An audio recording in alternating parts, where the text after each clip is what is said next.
আজকে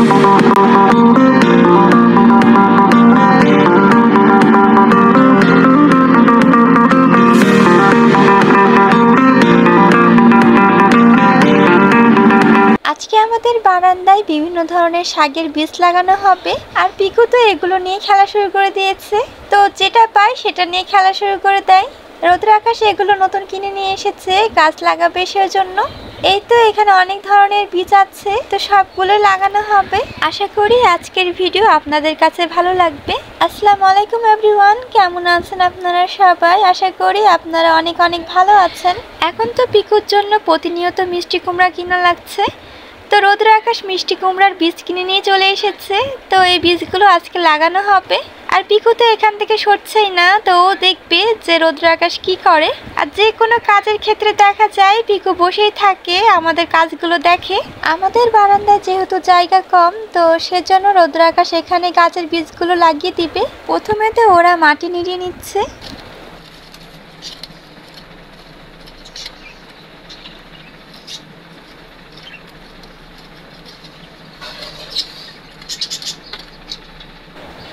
আর এদিকে পিকু তো সাহায্য করছে রৌদ্র আকাশকে। রৌদ্র আকাশ বারবার পিকুকে সরিয়ে দিচ্ছিল, কিন্তু পিকু তো কথা শোনার নামই নেই। ওকে তো সব কিছু দেখতেই হবে।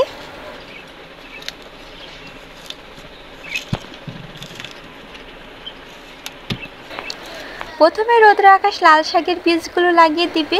লাল শাকের বীজগুলো এত ছোট ছোট, আপনারা দেখে হয়তো বুঝতেই পারছেন। এই তো রৌদ্র আকাশ অল্প অল্প করে বীজ ফেলে দিচ্ছে, তো এইখান থেকে অনেকগুলো গাছ বেরিয়ে যাবে।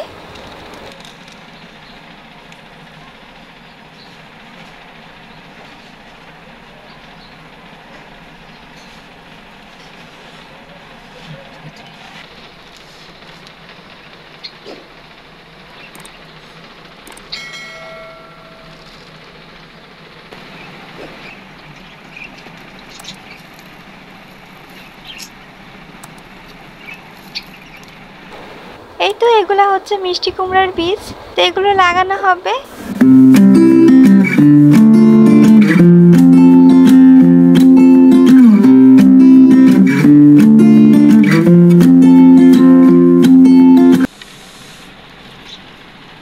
আর এগুলো হচ্ছে পালং শাকের বীজ।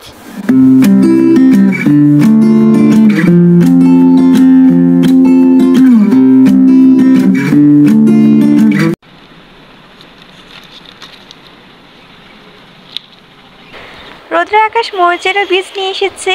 প্রত্যেকটা বাসায় মরিচ গাছ লাগানো উচিত, কারণ হঠাৎই মরিচের দাম অনেক বেড়ে যায়। তো এক্ষেত্রে অনেক সমস্যা হয় সবার বাসায় যদি মরিচ গাছ লাগানো থাকে তাহলে সবার অনেক সুবিধা হবে। আর মরিচ গাছের জন্য তো বেশি জায়গারও প্রয়োজন হয় না, তো অল্প জায়গাতে মরিচ গাছ লাগানো যায়।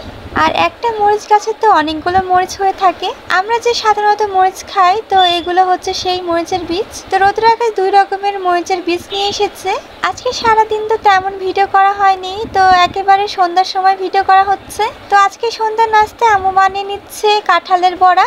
তো আমরা এখানে কাঁঠালের বড়াই বলি। তো কে কে কাঁঠালের বড়া খেয়েছেন অবশ্যই কমেন্ট করে জানিয়েন। আজকের ভিডিও আমি এখানেই শেষ করছি। সবাই ভালো থাকবেন, সুস্থ থাকবেন, আমাদের সাথে থাকবেন। আল্লাহ হাফেজ।